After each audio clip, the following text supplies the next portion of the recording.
त्राशीला मच्छे पाण्यामध्ये जो भाग पडलेला होता, तो पाण्यामध्ये पडलेला जो भाग आहे तो भाग, आणि त्या ठिकाणी तो माशानं म्हणजे प्राशन केलेला आहे. तरी ते मत्स्यधरी वीर्य नारायण प्रत्यक्ष आहे.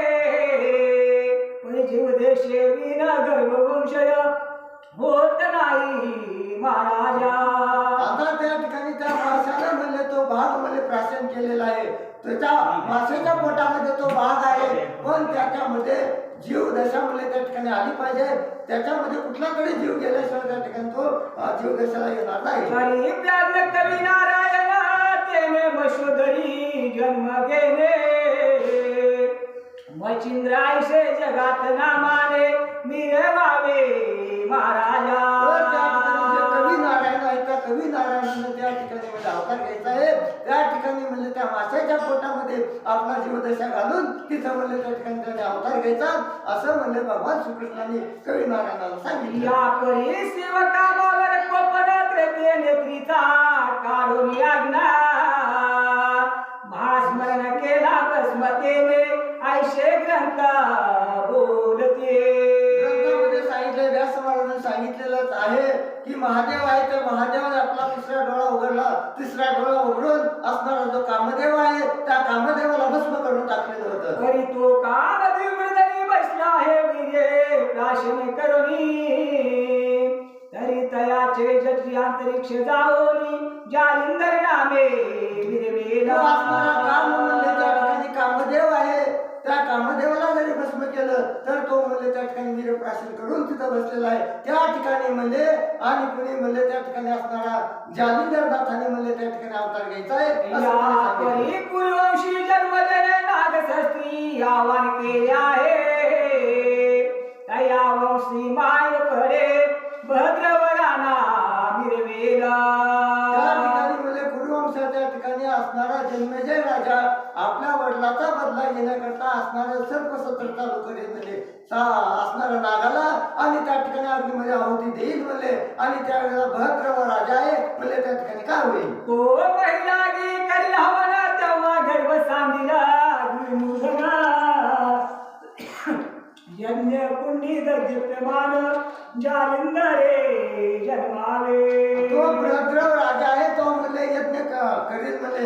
आणि त्या यज्ञाच्या ठिकाणी म्हणले असणारा म्हणले जालिंदर नाथाने म्हणले तिचा अवतार घ्यायचा म्हणून सांगितलेलं आहे.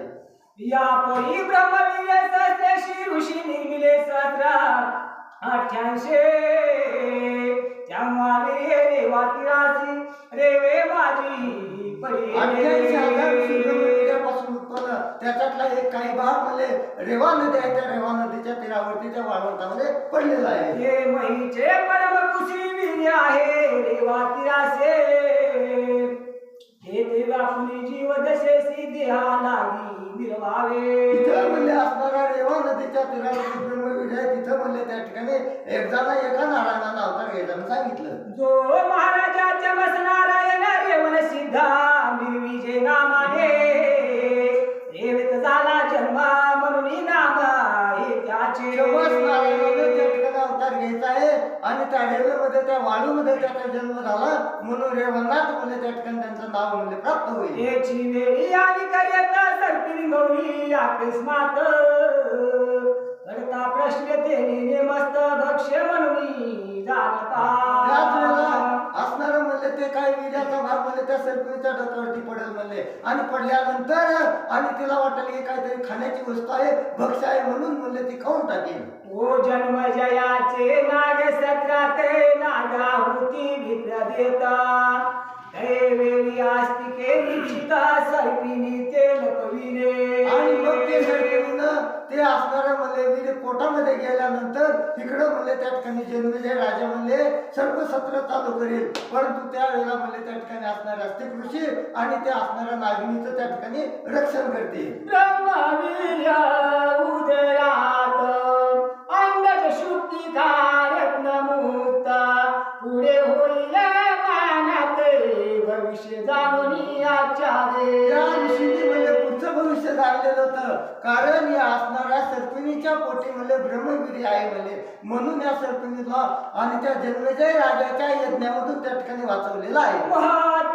तुमच्या पोखरी तक्षकात्मया पद्मिनी नारी ठेविता प्राज्ञा करुषीश्वरी नेवळ मासे लोटले असणारी तक्षकाची मुलगी ही पद्मिनी म्हणले म्हणजे ही सर्पिन म्हणले आणि ते ऋषी कुठं करतील एक वडाच्या पोखरीमध्ये आणि गुप्त असं ठिकाण आहे म्हणले आणि त्या पोखरीमध्ये तिचं रक्षण करतील असं सांगितलेलं आहे. आसो त्या नरशुक्तिका युक्त जीवदशा सकळ होऊन मुक्त यावत नारायण तीर्थ संचेरी जे महाराजा. आणि भगवंत श्रीकृष्ण त्या ठिकाणी नारायणाला सांगत आहे अग्निहोत्र नारायण तू म्हणले आणि त्या ठिकाणी अवतार घ्यायचा आहे म्हणले आणि म्हटलं सिद्ध नारदात म्हणून तू म्हणले त्या ठिकाणी म्हणले आपलं नाव म्हणले करायचं आहे. वीर्य अंदाज पात्रात सांगोनी गेले आहे तक्षिक नंदिनी पोगडाच्या पोकरस्थानी आद्यापी आहे. सांगितलं त्या अग्निहोत्र नारायणाला असं म्हणले असणारं म्हणले त्या ठिकाणी ती सर्पिल आहे तिच्या पोटामध्ये असणारं ब्रह्मवीर्य आणि ते अंड म्हणले त्या वडाच्या पोखरीमध्ये घालील आणि कलियुगामध्ये त्या ठिकाणी म्हणले ज्यावेळेस आज्ञा होईल त्यावेळेस म्हणले त्या ठिकाणी तू अवतार घ्यायचा आहे असा अग्निहोत्र नारायण. येथे अग्निहोत्र प्रवेश करिता सत्पात्र वटसिद्ध नागनाथ स्वतंत्र तया देही मिळवावे. अग्निहोत्र नारायणाला भगवान श्रीकृष्णाने सांगितलं की त्या ठिकाणी जाऊन आणि तुम्ही म्हणले त्या ठिकाणी अवतार घ्यायचा आहे तुमचं नाव म्हणले वटसिद्ध नागनाथ असं म्हणले कलियुगामध्ये या म्हणाले. परी मित्र देता मंत्र संपत्ती कृपे कुरवारी लमचिंद्र दती तीव्र दास्ताची वरकड विभूती साचुकार मिळवेला. आणखी पुढे भगवान श्रीकृष्ण सांगू लागलेले आहेत मित्र म्हणले सूर्यवीर्य आहे ते सूर्यवीर्य आपल्या मंत्राच्या साह्यानं मच्छिनाथ म्हणले काय करणार आहेत बघा. हे मंत्र प्रतापे सूर्यवीर्ये सविता राजा सांगिता होय परिते भविष्य कारणी उकरणमय वरद भस्मा मिळवेला.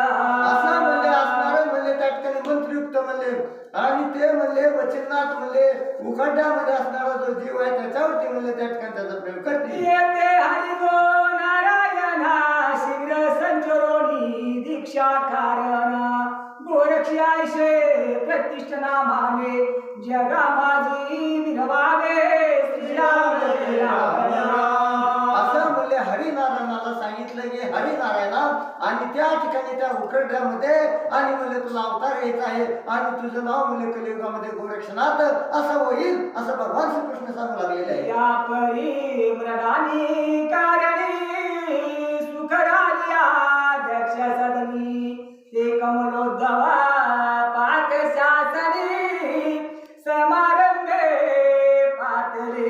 असं म्हणले त्या ठिकाणी असणारं महादेव आहे तर महादेवाची असणारी पत्नी म्हणले पार्वती म्हणले भयंकर सुंदर असा जोड आहे आणि त्या ठिकाणी असणारे ब्रह्मदेव सुद्धा